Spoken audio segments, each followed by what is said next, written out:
오늘 말씀 또 같이 보도록 하십시다. 우리가 오늘 말씀 우리 지난주에 이어서 사무엘의 어머니 한나의 기도에 대해서 살펴보려고 합니다. 함께 묵상해 보려고 합니다. 제가 사무엘상 묵상하면서 배우는 것이 한 가지가 있습니다. 그것은 무엇인가 하면 아니 땡 굴뚝에 연기 날 수 없다라는 말 우리가 들어보지 않았습니까? 무슨 결과든 항상 그 결과에는 원인이 있기 마련이라고 하는 거예요. 무슨 일이 일어나려 하면 그것이 미리 예견할 수 있다라고 하는 것입니다. 눈에 보이는 빙산이 있다면 반드시 그 수면 아래에는 눈에 보이지 않지만 어마어마한 얼음덩어리가 그 아래에 반드시 있을 수밖에 없다라고 하는 거죠. 아름다운 꽃을 피운 나무를 보게 되면은 역시 우리 눈엔 보이지 않지만 그 나무의 뿌리가 튼실하게 땅 아래로 뻗어 있을 것이 분명하다. 우리 그렇게 예상할 수 있다라고 하는 것입니다. 이 사무엘이라는 존재가 그렇다라고 하는 거예요. 사무엘이라는 존재가 그 당시 가장 위대했던 하나님이 쓰시던 귀한 선지자였는데 그가 그냥 선지자가 됐느냐? 그렇지 않았다라고 하는 겁니다. 사무엘이 그렇게 귀한 선지자로 쓰임받을 수 있었던 것은 그를 위해 기도했던 사무엘의 어머니 한나의 기도가 있었기 때문에 사무엘이라고 하는 위대한 선지자가 태어날 수 있었다라고 우리가 배우게 된다라고 하는 거예요. 사무엘도 위대했지만 더 위대한 것은 어찌 보면 사무엘을 위해 기도했던 한나가 더 위대한 것이 아닌가. 한나의 기도가 없었다면 사무엘은 있을 수 없었다. 그 생각하게 된 것입니다. 결코 사무엘 혼자 잘난 것이 아니라 한나의 기도로 사무엘이 잉태되었으며 사무엘이 자라기까지 한나가 끊임없이 기도와 눈물로 키웠으며 그를 후원했다라고 성경이 우리에게 이야기해주고 있다라고 하는 겁니다. 여러분, 눈에 보이는 것이 전부가 아니라 눈에 보이지 않는 기도의 순간이 있다라고 하는 거예요. 열매만이 있는 것이 아니라 열매가 있다면 그 열매를 자라게 하고 태어나게 하는 뿌리가 있다라고 하는 겁니다. 전 우리 미추교회 성도들이 눈에 보이는 것을 집중하는 것이 아니라 눈에 보이지 않는 것도 볼 줄 아는 분들이 되길 주님의 이름으로 축복합니다. 눈에 보이는 것을 위해 기도를 쌓을 줄 아는 사람들이 되기를 주님의 이름으로 축복합니다. 할렐루야. 결국은 엄마가 중요했어요. 결국은 어머니가 중요했구나. 사무엘의 엄마가 있었기 때문에 사무엘이라고 하는 위대한 선지자가 있을 수 있었다. 저는 우리 교회 엘틴지가 잘 되기를 바랍니다. 정말 예배하는 아이들, 말씀을 사랑하는 아이들로 그렇게 키우고 싶지만 일주일에 한 번 아이들을 만나는 것으로서는 거의 불가능하지 않겠는가, 쉽지 않다라고 하는 것입니다. 그렇다고 해서 그것을 포기하는 것은 아니지만 아무리 기도합니다. 또 교사들에게 열심히 기도하라고 말하고 최선을 다해 가르치라고 이야기하지만 그럼에도 불구하고 일주일에 한 번 만나도 정말 영적으로 어떤 임팩트를 줄 수 있을까? 여러분, 열심히 노력하지만요, 열심히 준비하지만요, 더 중요한 것은 매일 만나는 부모들의 역할이 더 중요할 수밖에 없다라고 하는 것입니다. 우리가 일주일에 한 번 잠깐 만나서 말씀으로 가르치고 예배로 기도로 돕고 있지만 날마다 함께하는 여러분들의 기도, 여러분의 눈물, 훌륭한 어머니가 되어야지만 아이들을 잘 양육할 수 있다라고 하는 것이죠. 이 모든 것들을 어머니의 책임이다 말하는 것이 조금은 미안하다, 좀 그런 생각이 들지만 어쩔 수 없다라고 하는 거예요. 그 책임은 부모에게 있을 수밖에 없다라고 하는 것입니다. 여러분, 기도하는 어머니 아래에서 엉뚱한 아이가 태어나지 않습니다. 어머니가 기도한다면 자녀는 당연히 잘 될 수밖에 없다라고 하는 것이죠. 전 오늘 이곳에 있는 모든 어머니들을 주님의 이름으로 축복하고 싶습니다. 아직 어머니가 되지 않았다면 이제 장차 어머니가 될 분들이 그렇게 기도하는 사람들로 꿈꿀 수 있게 되길 바라고, 남몰래 기도하는 사람들이 되는 것으로 말미암아 여러분 자녀들의 미래를 여러분이 잘 준비할 수 있게 되기를 바랍니다. 뿐만 아니라 우리가 눈에 보이는 것을 바라보는 것이 아니라 눈에 바라보이는 것을 위해서 기도로 준비할 수 있는 사람들, 남들 몰래 누군가를 위해서 조용히 기도할 수 있는 사람들, 여러분의 기도로 말미암아 누군가를 중보할 수 있는 사람들이 된다면 하나님은 저와 여러분의 그 기도를 통해 하나님의 뜻을 충분히 이룰 수 있으리라고 저는 믿습니다. 기도하는 여인 한나를 통해서 하나님은 사무엘이라는 사람을 세우십니다.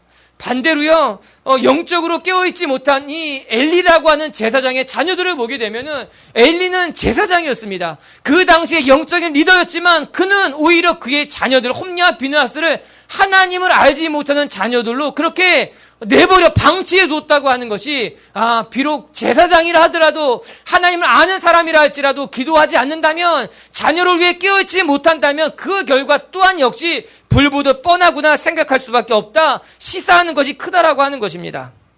사랑하는 비추교회 성도 여러분, 너무나 많은 짐을 전 부모님들에게 짊어지게 하는 것 같지만 여러분, 우리 어린아이들이 무엇을 알 수 있겠습니까?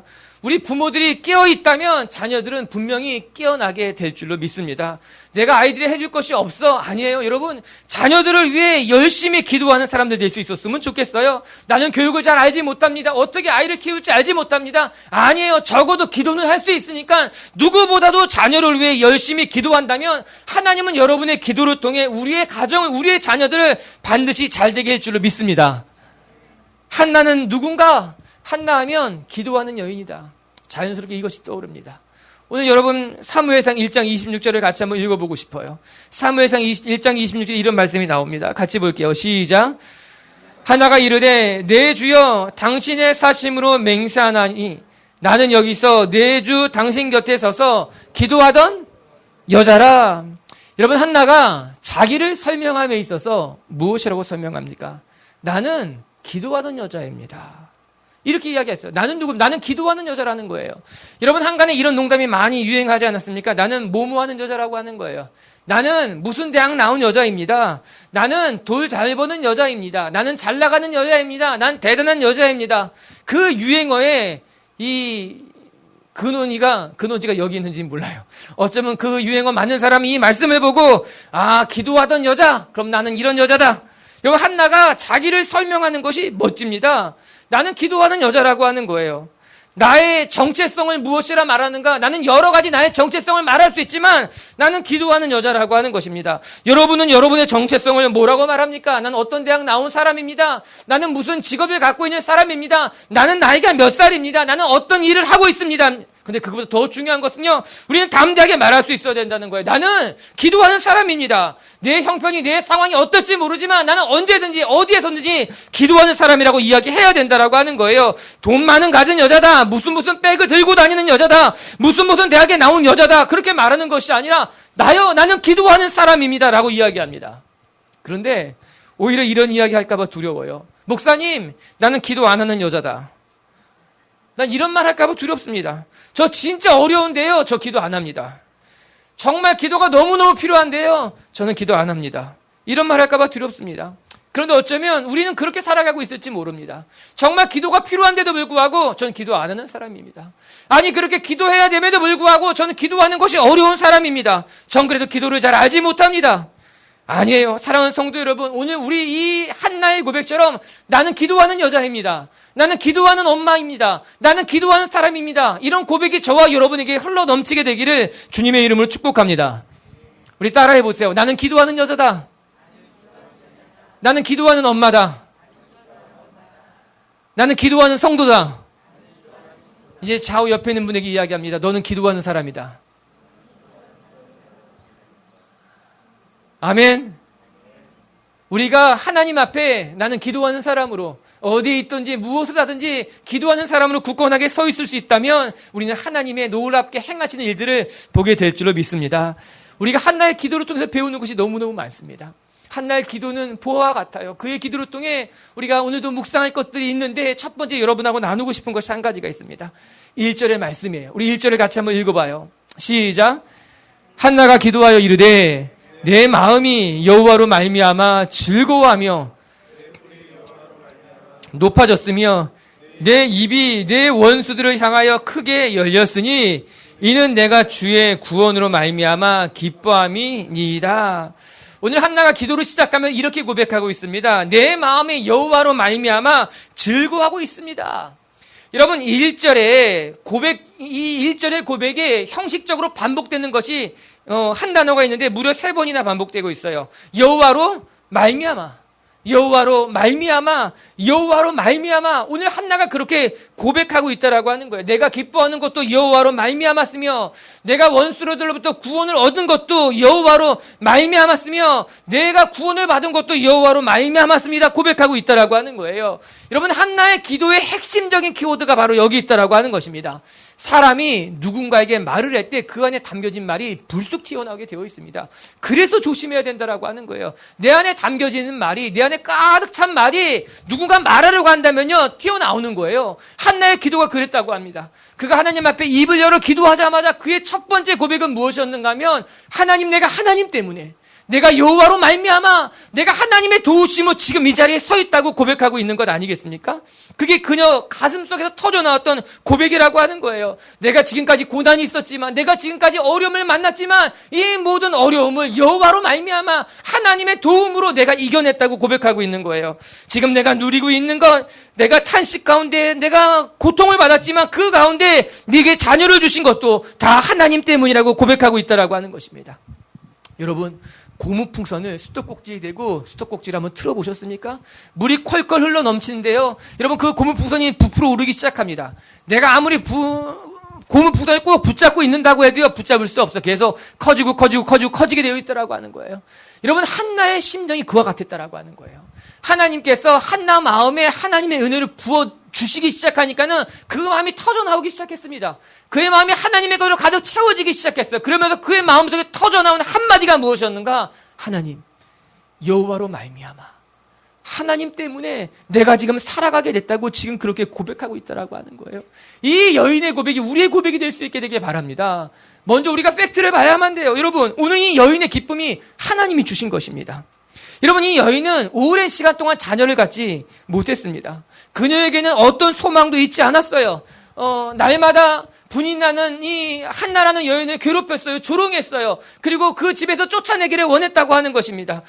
이 한나의 희망은 없었어요. 한나에게 위로가 될 만한 것도 아무도 없었다라고 하는 것입니다. 그런데 누가 한나의 태를 열었습니까?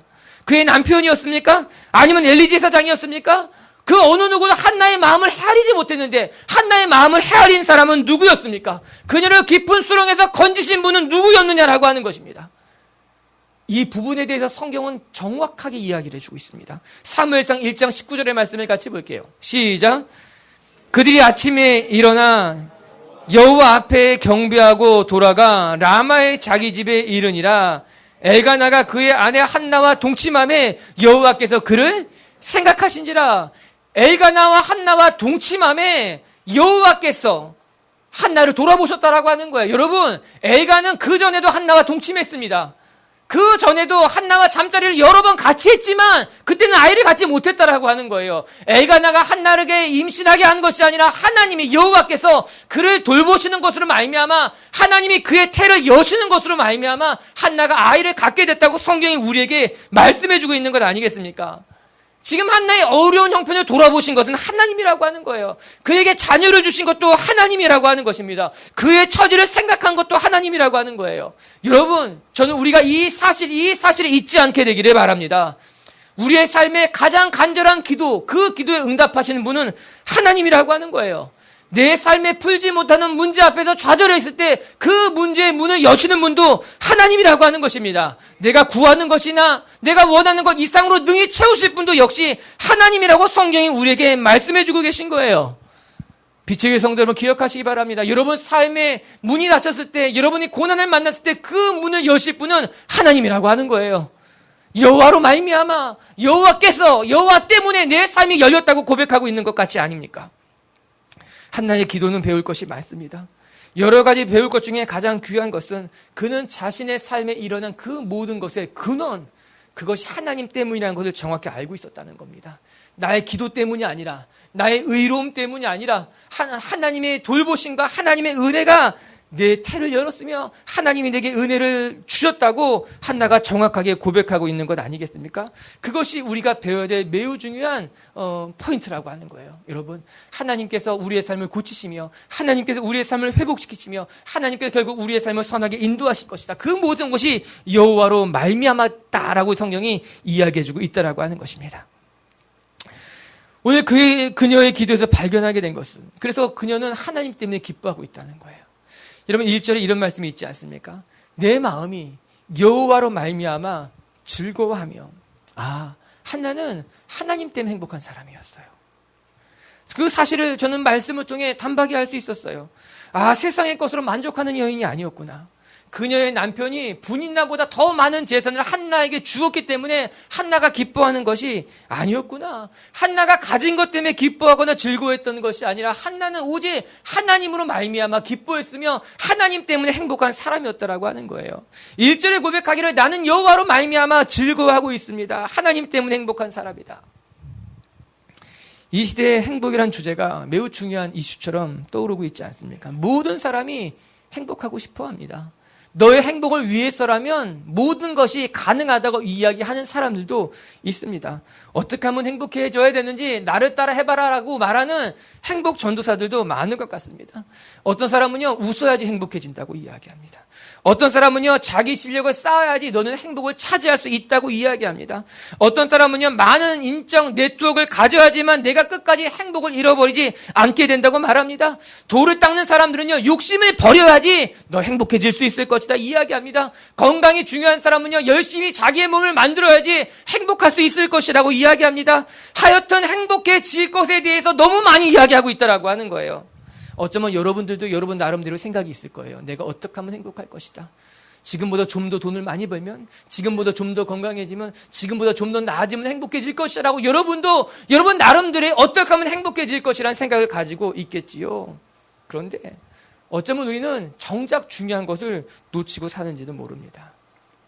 이 여인 하나는 우리에게 분명히 말해주고 있어요. 행복이란 무엇인가? 하나님이 계실 때 행복하다는 거예요. 행복이라고 하는 것은 세상의 것들로 얻어지는 것이 아니라 여호와로 말미암아 행복해진다고 한다가 우리에게 고백하고 있는 것 아니겠습니까? 저는 이 고백을 들여다보면서 부끄러워지기 시작했어요. 아, 내가 정말 하나님 한 분만으로 만족하며 하나님 한 분만으로 즐거워하고 있는가? 아니면 나도 세상의 행복을 위해서 세상의 좋은 것들을 기웃거리며 살아가고 있지는 않은가? 우리 비치교회 성도 여러분, 우리의 삶의 기쁨, 우리의 삶의 행복은 오직 여호와께로 말미암는다는 이 사실을 잊지 않고 살아갈 수 있게 되길 주님의 이름으로 축복합니다. 그렇게 이 여인은 이렇게 2절로 고백을 이어가고 있어요. 2절을 한번 볼게요. 시작. 여호와와 같이 거룩하신 이가 없으시니 이는 주밖에 다른 이가 없고 우리 하나님 같은 반석도 없으심이다. 여호와와 같이 거룩한 분도 없다는 겁니다. 주밖에 다른 분이 내게는 없다라고 이야기하는 거예요. 즉 한나는요, 하나님 한 분만으로 만족하고 있습니다. 하나님만 계시면 난 그것으로 충분하고 족하다고 이야기하고 있는 건 아니겠습니까? 여러분, 이 사실이 중요한 거예요. 여러분, 우리는 하나님 때문에 기뻐하고 하나님 때문에 즐거워하는 사람들입니다. 그런데 또 한편으로는 우리는 하나님으로부터 즐거워하지만 또 다른 것도 즐거워한다라고 하는 거예요. 옷도 좋고 돈도 좋고 좋은 차도 좋고 좋은 백도 좋고 하나님도 좋은데 그런 것도 다 좋다라고 하는 거예요. 우리가 십계명 학교에서 첫 번째 배운 것이 무엇입니까? 너는 나 외에는 다른 신을 두지 말아라. 이 나 외에는이란 이 단어가 가지고 있는 것은 나란히 놓다라고 하는 거예요. 하나님께서 말씀하시기를 내가 하나님을 섬기면서 그 외에 다른 것들을 하나님과 동일한 선상에 나란히 놓으면 안 된다라고 하는 거예요. 내가 좋아하는 건, 내가 갖고 싶은 건, 내가 누리고자 하는 것들, 내가 원하는 그것들, 그것이 부건, 그것이 명예든, 그것이 권력이든 그것을 하나님과 같은 선상에 나란히 놓는 것을 하나님은 허락하지 않는다라고 하는 거예요. 그 말은 우리가 하나님 한 분만으로 만족할 수 있겠는가? 하나님 한 분만으로 즐거워할 수 있는가를 이야기하고 있는 것 아니겠습니까?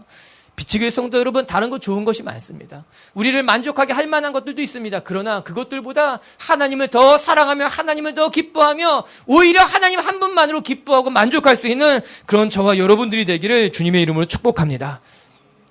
두 번째, 한나의 기도로 우리가 배우는 것이 또 한 가지가 있는데 그것은 무엇인가 하면 여러분, 하나님은요, 약한 자를 지키시고 돌보시는 분이라고 하는 거예요. 사람들은요, 부한 사람들을 좋아합니다. 강한 사람들, 나에게 득이 될 만한 사람들 곁에 머물기를 원한다라고 하는 거예요. 그러나 우리 하나님은요, 가난한 자를 세우시며 연약한 자를 통해 하나님의 뜻을 이루시는 분이거든요. 오히려 강한 자들을 부러뜨리고 약한 자들을 통해서 하나님의 뜻을 이루시는 분이 우리 하나님이다. 한나는 그렇게 고백하고 있습니다. 4절과 5절을 같이 한번 읽어볼까요? 4절과 5절 시작. 용사의 활은 꺾이고 넘어진 자는 힘으로 띠를 띠도다. 풍족하던 자들은 양식을 위하여 품을 팔고 줄이던 자들은 다시 줄이지 아니하도다. 전에 임신하지 못하던 자는 7을 낳았고 많은 자녀를 둔 자는 쇠약하도다. 여러분, 사무엘이 한나가 무엇이라고 고백합니까? 용사의 활은 꺾이고 오히려 넘어진 자들이 힘으로 띠를 띄우게 된다고 말합니다. 풍족한 자들은 품을 팔게 될 것이요, 오히려 줄이던 자들이 다시는 줄이지 않게 된다고 이야기합니다. 임신하지 못하던 자는 7을 낳게 되었고 많은 자녀를 둔 자는 쇠약해졌다라고 하는 거예요. 여러분, 이 한나의 기도가 언제 쓰여진 걸까요? 한나가 사무엘을 낳고마자 이 시를 썼다고 생각합니까? 저는 그렇게 생각하지 않습니다. 아마 이 시는 한나가 사무엘을 낳고 난 이후에 한참이 지난 뒤에 기록했을 것이 분명합니다. 실상 그것을 알 수 있는 것은 사무엘은 자녀를 한나만 둔 것이 아니라 그 뒤에 여러 명의 아들과 딸들을 함께 낳았다라고 하는 거예요. 어쩌면 오늘 이 한나의 기도 속에 나오는 고백, 임신하지 못하는 자가 7을 낳았고 그것은 한나의 고백일 수 있다는 겁니다. 하나님, 난 임신하지 못했던 여인이었는데 내가 돌아보니 하나님 이렇게 많은 자녀를 갖게 된 것, 그것이 하나님이 연약한 자를 돌보시는 것, 부족한 자에게 함께 하신 하나님을 그가 만나고 경험하고 있는 것 아니겠습니까? 이 세상은요, 부익부 빈익빈으로 흘러간다. 그런 원칙이 있다고 이야기합니다. 부한 사람은요, 그 부가 또 다른 부를 낳게 된다는 거예요. 가난한 사람은요, 어쩔 수 없이 그 가난이 되물림 된다라고 하는 거예요. 강한 사람은 계속 강해지고 약한 사람은 어쩔 수 없이 더 연약해진다라고 하는 겁니다. 게다가 지금은요, 이 부익부 빈익빈이 가속도를 붙은 것 같아요. 부한 사람은 너무나 빨리 부유해지고요, 가난한 사람은 더 한없이 추락하는 것을 우리 두 눈으로 목도하는 것만 같은 그런 아픔이 우리 속에 있는 건 아니겠습니까? 하지만 오늘 성경은 우리에게 또 다른 세상을 보여줍니다. 또 다른 법칙이 있다라고 하는 거예요. 그것이 바로 하나님이 역사하시는 하나님의 방향이라고 하는 거예요. 하나님이 다스리시는 하나님의 나라라고 하는 겁니다. 하나님은요, 약한 자를 도우시는 분이시며 언제나 가난한 자의 편에서 가난한 자를 일으켜 세우시는 분이시며 하나님은 하나님의 나라를 위해 연약한 자를 세우시는 것이 하나님의 방법이요 하나님의 나라라고 하는 것입니다. 우리는 골리앗과 다윗의 이야기를 너무나 잘 알고 있습니다. 다윗은 블레셋 골리앗 앞에 한낱 작은 소년에 불과했잖아요. 여러분, 골리앗이 얼마나 대단한 사람인지 아십니까? 여러분, 그의 키가요 6규빗하고 한 뼘이 됐다고 합니다. 약 2m, 12m가 훌쩍 넘은 키를 가졌다고 하는 거예요. 그가 입고 있었던 갑옷만 해도 무려 5철색에 환산해 보게 되면 약 57kg이나 되는 갑옷을 입고 다녔다는 것을 보면 그가 얼마나 큰 덩치를 가지고 있었던 거인인지 우리가 쉽게 알 수 있겠지요. 무려 이 골리앗이 들었던 창이요 600세겔에 다다른다고 합니다. 여러분, 블레셋의 이 골리앗은요, 사람이 당해낼 수 있는 사람은 아니었던 것만 같아요. 그런데 그 앞에 섰던 다윗은 어떤 사람이었는가? 성경은 그렇게 이야기해주고 있습니다. 그는 단지 용모가 빼어나며 얼굴빛이 붉은 소년이었다라고 하는 거예요. 어디를 보아도 이 얼굴빛이 붉고 용모가 빼어난 이 어린 소년이 다윗을 감당한다는 것은 말이 될 수 없었다라고 하는 것입니다. 그런데 결국 어떻게 됩니까? 다윗이 던진 물맷돌에 거인인 골리앗이 그냥 힘없이 쓰러진 것 아니겠습니까? 하나님께서 다윗이 던진 물맷돌에 함께하게 되자 그 거인인 골리앗도 넘어질 수밖에 없었다라고 하는 거예요. 여러분, 우리 초기 기독교를 한번 생각해 보기 바랍니다. 핍박하는 로마 앞에서요, 기독교는요 아주 연약한 소수 종교에 불과했어요. 로마 황제 네로가 로마의 대화재의 주범을 기독교인이라고 지정하고서는 기독교를 대량 학살하기 시작하게 됩니다. 그런 폭력 앞에, 그런 핍박 앞에 기독교인들은 힘없이 무너지는 존재일 수밖에 없어요. 아주 작고 작은 소수 종교에 불과할 수밖에 없었다는 것입니다. 그런데 결과가 어떻게 됩니까? 기독교를 핍박하여 몰살하였던 로마가 결국은요 4세기경에 콘스탄티누스 대제 때 기독교를 공인하게 되고 로마가 기독교 나라가 됩니다. 유럽 전체가 기독교 나라로 뒤집어버리는 역사가 일어난 것 아니겠습니까? 여러분, 오늘 본문으로 다시 되돌아가 보게 되면은 이 시점에서 자식이 없던 한나는 분인나에 비한다면 약자일 수밖에 없습니다. 분인나는 모든 걸 다 가진 여인이었어요. 그러나 이 분인나에 비해 한나는 초라한 사람, 약자일 수밖에 없었다라고 하는 것입니다. 그래서 수없이 많은 날을 눈물로 보내야만 했을 것은 자명한 사실인 거예요. 그러나 그때마다 한나는 기도하게 됩니다. 하나님의 도움을 바라고 하나님 앞에 엎드릴 때 결국 하나님께서는 이 연약한 한나를 통해서 한나를 통해서 하나님의 뜻을 이루고 있는 것을 우리가 말씀을 통해 보게 되는 거죠. 그의 고백처럼 강한 자로 하여금 넘어지게 하고 넘어진 자를 일으켜 세우셨으며 줄이던 자를 부여하게 했으며 임신하지 못하던 이 여인을 통해 임신하게 하신 것이 하나님의 뜻이요 하나님의 행하심이 라고 지금 한나가 고백하고 있는 거죠. 사랑하는 성도 여러분, 하나님은요 언제나 연약한 자를 기억하시며 연약한 자를 도우시는 분이 우리 하나님이란 것을 기억할 수 있게 되길 주의 이름으로 축복합니다. 우리가 바울의 고백에 귀를 기울일 필요가 있습니다. 고린도후서 12장 9절과 10절의 말씀을 같이 한번 읽어볼까요? 한번 읽어봅니다. 시작.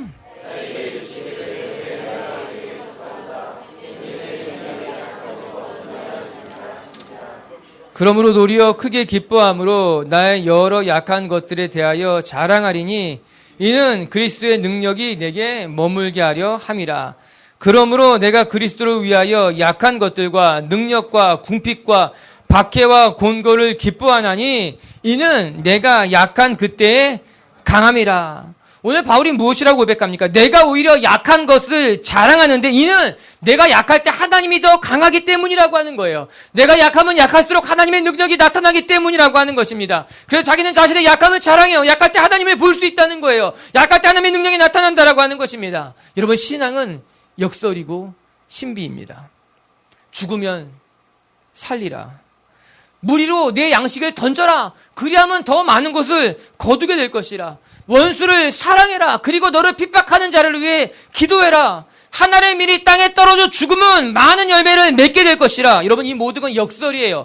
패러독스예요. 세상 사람들은 이해할 수 없어요. 이성적으로는 받아들일 수 없어요. 앞과 뒤가 다른 역설이라고 하는 것입니다. 그런데 우리 주님은 끝까지 역설을 우리에게 보여주고 계십니다. 우리 예수님께서 십자가에 못 박혀 죽으시는 것으로 말미암아 주님은 부활의 모습을 우리에게 보여주신 거죠. 자기를 끝까지 못 박은 사람들을 용서하는 것으로 말미암아 참 사랑이 무엇인지를 보여주신 것 아니겠습니까?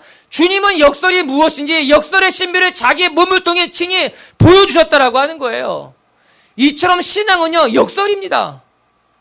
신비입니다. 여러분, 죽으면 죽는데 어떻게 살아납니까? 약하면 약한데 어떻게 약한 게 약하지 않을 수 있다고 말합니까? 우리는 그리 생각합니다. 죽으면 죽을 거예요. 약하면 끝까지 약할 거예요. 하지만 성경은 죽으면 살 것이요, 약하면 강하게 될 것이고 오히려 주님이 약한 너희들을 통해 역사하신다고 말씀하는 것 아니겠습니까? 언제 가능합니까? 우리가 죽었을 때 하나님이 개입하시면 그때 부활이 일어나게 되는 겁니다. 우리가 원수를 사랑할 때 하나님이 임하시게 되면 그 사랑의 능력이 나타나게 되는 겁니다. 나를 핍박하는 자들 앞에 내가 무릎을 꿇게 되면 그때 하나님이 개입하셔서 하나님의 역사가 나타나신다라고 하는 것이죠. 그래서 하나님은 약한 자의 하나님이에요. 가난한 자를 통해 역사하시는 분이 우리 하나님이라고 하는 겁니다. 전 우리 미치교회 성도들이 이 역설을 경험했으면 좋겠어요. 죽으면 살게 되는 이 역설, 나눠주면 얻게 되는 이 역설, 내 가진 것을 포기하게 되면 하나님이 강하게 하는 이 역설, 이 신비. 오늘 한나는 기도를 통해 하나님의 역사를 깨닫게 됩니다. 아, 그렇구나. 하나님은 약한 자와 함께 하시는 분이구나. 약한 자를 통해 역사하시는 분이 우리 하나님이구나. 할렐루야. 비추교회 성도 여러분, 약한 자와 함께 하신 하나님, 연약한 자를 통해서 하나님의 뜻을 이루는 하나님을 경험하는 저와 여러분들이 될 수 있게 되기를 주님의 이름으로 축복합니다. 세 번째, 우리가 깨닫게 되는 것이 있어요. 우리 지난주 본문에서 발견할 수 있는 말씀인데요. 같이 한번 읽고 싶어요. 사무엘상 1장 12절 말씀이에요. 한번 같이 읽어봅시다. 시작. 엘리가 그의 입을 주목한지요. 그가 여호와 앞에 오래 기도하는 동안에 엘리가 그의 입을 주목한지요. 한나의 기도를 통해서 우리는 세 가지를 배우게 됩니다. 첫 번째는 우리의 신앙은 하나님으로부터 말미암는다. 이것을 고백할 줄 아는 신앙이 되어야 된다라고 하는 거예요. 우리의 기쁨도, 우리의 즐거움도, 우리의 삶의 모든 것이 여호와께로 말미암았다라는 신앙이 되어야 된다라고 하는 겁니다. 그리고 두 번째는 한나의 기도를 통해서 하나님은 약한 자의 편이라는 것을 배우게 됩니다. 약한 자를 강하게 하시고 연약한 자를 통해 하나님의 뜻을 이룬다는 걸 우리는 배우게 된다라고 하는 거죠. 그리고 세 번째, 하나는 이렇게 기도하고 있습니다. 하나는 자기 기도의 자리를 오랫동안 떠나지 않았다라고 하는 거예요. 저는요, 이 사무엘상 1장 12절 말씀을 읽고서는요, 그냥 지나칠 수가 없었어요. 그가 여호와 앞에 오래 기도하느니라. 전 이 말씀을 여러분과 너무너무 나누고 싶었어요. 지난주 설교 때 이 말씀을 나누고 싶었는데 꾹꾹 참았어요. 넘어갈 수 없어서 오늘 여러분과 다시 한번 이 말씀을 나누고 싶어요. 여러분, 한나는 어떻게 기도했는가? 기도의 자리를 오랫동안 지켰다라고 하는 것입니다. 어떤 사람들은 이렇게 이야기합니다. 목사님, 오래 기도해야 된다. 그 말은 너무 무식한 말 아닙니까? 오래 기도해야 됩니다. 이런 말은 너무 좀 세련되지 못한 말 아닙니까? 오래 기도하는 기도만 듣는 것은 아니지 않습니까? 아니에요. 아니, 우리가 오늘 이 말씀을 잘 들여다봐야만 됩니다. 여러분, 하나님과 기도하면서 요점 정리만 하면 됩니까? 하나님 앞에 기도하면서 요점만 딱 말하면 됩니까? 남자랑 여자랑 데이트할 때 절대 하면 안 되는 말이 있어요. 뭔지 아세요?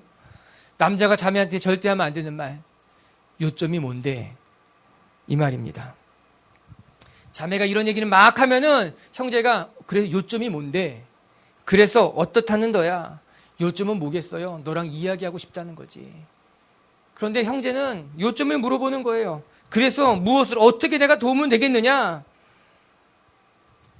요점이 중요하지 않습니다. 결혼한 지 한 10년 지나면 남편 입에서 이런 말이 나오려고 합니다. 요점이 뭔데? 요점만 말해보라라고 하는 거예요. 10년이 안 됐는데 이런 말이 나오면 심각한 거예요. 결혼을 안 했는데 요점이 뭔지 물어본다면 진지하게 다시 생각해 봐야 되는 거예요. 이런 요점은 없어요. 요점은요, 내가 너와 지금 얘기하고 싶다는 거예요. 우리 함께 하고 싶다라고 하는 것입니다. 신앙생활에 있어서요, 기도에 있어서 하나님 앞에 요점만 말하고자 하는 사람들이 있죠. 아니, 우리 대부분은 그렇게 기도합니다. 하나님, 나에게 필요한 것 이거입니다. 우리의 기도는 너무 짧아요. 우리의 기도는 하나님하고 요점만 이야기하고 싶어요. 나의 필요한 이야기하고 싶다라고 하는 겁니다. 그리고 하나님께도 묻습니다. 하나님, 요점이 뭡니까? 하나님이 원하시는 건 나에게 요점만 말씀하시면 내가 듣고 이 자리에 일어나겠다라고 하는 거예요. 하나님이 원하시는 건 요점이 아니라 너와 함께 이 자리에 머물고 싶다라고 하는 겁니다. 이 자리에서 너의 마음을 느끼고 싶고, 이 자리에서 나의 임재를 너에게 보여주고 싶고, 이 자리에서 너와 함께 울고 싶고, 이 자리에서 너와 함께 나누고 싶은 것이 하나님의 요점, 하나님의 마음이라고 하는 것입니다. 우리가 하나님의 뜻을 알길 원한다면 우리는 그 자리에 머물러 있어야만 됩니다. 그 자리에 오랜 시간 동안 앉아있는 훈련을 해야 된다라고 하는 거예요. 아무것도 하지 않아도 좋아요. 때로는 졸아도 좋아요. 때로는 자도 좋아요. 그냥 그 자리에 앉아있는 것만으로도 하나님과의 교제가 된다라고 하는 거예요. 저는 우리 예배당에 와서 자도 좋아요. 졸아도 좋아요. 아주 쓰러져 자도 좋아요. 걱정하지 않아요. 잘하는 거예요. 너무너무 잘하는 거예요. 걱정 마세요. 주무시는 분은요, 제가 눈을 절대로 안 마주쳐요. 미안할까봐 그쪽을 바라보지 않고 다 다른 쪽을 바라봐요. 그래도 잘하는 거예요. 이 자리에 와서, 예배의 자리에 오고 기도의 자리에 와서 그 자리에 주저앉아 있는 것만으로도 그 사람은 기도를 시작하고 있다는 겁니다. 우리가 자꾸 하나님 앞에 요점을 묻으려고, 요점만 듣고 일어나려고 하는 것이 아니라, 여러분, 기도는 영으로 하는 것이 아니라 엉덩이로 하는 거예요. 목사님 이단 같습니다. 그래요. 어쩌면 이 말이 잘못된 말인지 모르지만 이 말은 정확한 말입니다. 기도는 영으로 하는 거예요. 그러나 기도는 엉덩이로 하는 거예요. 기도는 엉덩이로 하는 거예요. 그리고 기도는 무릎으로 하는 거예요. 기도는 그 자리를 지키는 거예요. 오랜 시간 동안 머물며 하나님 앞에 씨름하는 그 시간이 하나님의 음성을 듣고 하나님의 마음을 깨달으며 하나님 앞에 나아가는 시간이라고 하는 거예요. 오래전에 아주 조금 음악을 하면서 배운 것은 한 가지가 있었어요. 그건 무엇인가? 연습은 나를 실망시키지 않는다는 거예요. 아니, 연습만큼 정직한 것은 없다는 것을 배웠어요. 내가 주저앉아 있어서 연습하는 것만큼 그만큼만 실력은 늘었어요. 더 많이 늘지 않고 더 조금 늘지 않고 내가 연습하는 것만큼만, 그래서 정직했어요. 아, 내가 인생에 이것을 배워야겠구나. 내가 앉아있는 것만큼, 내가 노력하는 것만큼, 내가 그 자리를 지키는 것만큼 성장하고 깊어지는 것이겠구나. 우리 빛의 교회 성도 여러분, 하나는 오랫동안 그 자리를 떠나지 않았다고 합니다. 저는 그 한 단어 속에서 그녀의 간절함을 봅니다. 그 한 단어 속에서 그녀가 어떻게 하나님 앞에 무릎 꿇었는지를 봅니다. 그 한 단어 속에서 그녀의 깊이 또한 보게 됩니다. 빛의 교회 성도 여러분, 우리가 쉽게 기도하는 사람들이 아니라, 요점만 가지고 하나님 앞에 나아가는 사람들이 아니라, 그 자리를 떠나지 아니하며 오랜 동안 엉덩이로, 무릎으로, 때로는 여러분의 인내로 기도의 자리를 지키며 그렇게 하나님 앞에 나아갈 수 있는 하나님의 사람들이 되기를 주님의 이름으로 축복합니다. 말씀을 마칠게요. 사무엘은 이스라엘 역사상 가장 위대한 선지자라 말할 수 있을 것입니다. 그런데 이 위대한 선지자가 일어나기까지 한나의 기도, 보이지 않는 한나의 기도가 있었다는 것을 우리는 결코 간과해서는 안 될 것입니다. 한나의 기도는 선지자를 세웠습니다. 한나의 기도로 사무엘은 위대한 사사 선지자로 다시 태어나는 것 아니겠습니까? 우리 빛의 교회 성도 여러분, 눈에 보이는 것만 바라보는 것이 아니라 눈에 보이지 않는 것도 볼 수 있는 분들이 될 수 있게 되길 바랍니다. 눈에 보이는 것에 집중하는 것이 아니라 눈에 보이지 않는 기도의 자리를 지킬 수 있는 분들이 될 수 있게 되길 바랍니다. 한나의 기도를 통해 우리는 배웁니다. 첫 번째, 우리의 삶의 모든 것은 여호와로 말미암았다는 사실입니다.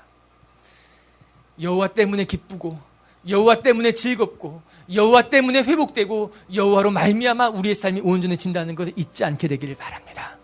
그리고 두 번째, 우리 하나님은요, 가난한 자, 연약한 자, 보잘것 없는 자와 함께 하신다는 거예요. 임신하지 못하는 여인을 통해서 7을 낳게 하시는 하나님 아버지, 힘이 없어 쓰러진 자에게 힘으로 띠띠우시는 하나님, 우리 비축의 성도 여러분, 우리가 연약하다면, 우리가 가난하다면, 우리가 보잘것 없다면 우리는 그것을 자랑하십시다. 그것이 하나님의 능력이 되는 줄로 믿습니다. 그리고 세 번째, 우리 하나님 앞에 오랫동안 머물러 있으십시다. 때로는 기도가 다 끝났을 때에도, 때로는 기도할 것이 없다 하더라도, 때로는 지치고 졸리고 피곤하다 할지라도 그 기도의 자리를 떠나지 아니하며 오랫동안 머물 때 우리의 기도는 조금씩 깊어질 것이며 우리는 하나님의 마음을 조금 더 헤아리게 될 줄로 믿습니다. 그렇게 더 하나님 앞에 가까이 나아가는 저와 여러분들이 되길 주의 이름으로 축복합니다.